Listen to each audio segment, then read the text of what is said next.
superheroes and video games go hand in hand. Seldom a year, let alone a month, goes past without a game being released attempting to harness their appeal.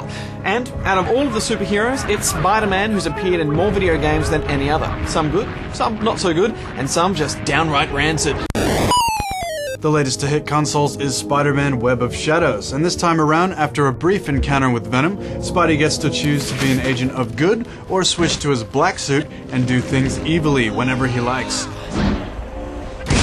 Red and black Spideys have different fighting styles, and it's fun switching between them mid-battle.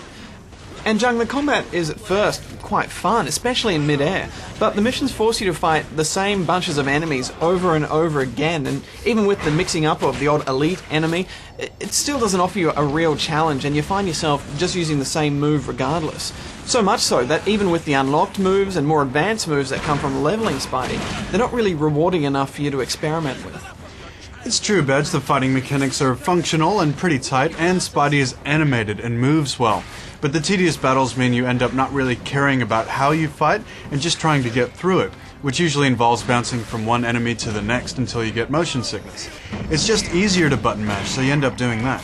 Leveling up requires the hunting of Spidey power-ups, and doing this for the first 4 levels aren't so bad, but then you're asked to find 35 for the next level, and that's kind of where I stopped bothering with it. But then the next level requires 100, which is just insane. At least swinging through the world is fun, so they'd be foolish to mess with that. And the boss fights are good, and I think the best part of the game. We are seeing this moral choice, good or evil, red or black, used in a lot of games lately, aren't we? The BioShock bandwagon? Oh, that's true, yeah, but, you know, all it really amounts to here is alternative cutscenes and the odd ally choice. You sound as irritating as Spider-Man, but you don't smell right. I did like the Spidey trivia section in Wolverine's fight as you try to convince him you're really Spider-Man. The game assumes that you've read all the comics, you know. Seeing the movies really isn't enough to be able to keep up with all these characters that pop through the game. Yeah, but hardcore Spider-Man fans will dig that.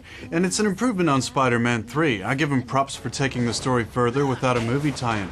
But still, button mashing is a crime in any gamer's book. It's 6.5 out of 10 webby chickens from me, and you look like you're about to go on a rant. I am, John. You know, Spider-Man is such a cool character, and he deserves a well-told story. The fragmented plot here just doesn't stay true to what a superhero story is about, you know, which is about revenge and villains and making you feel like a hero. Here you just feel like you're just trying to get through it, you know, and you don't have any effect on the world. So what kind of a superhero is that? I'm giving it 5.5 out of 10 rubber chickens. You can do better, Spidey.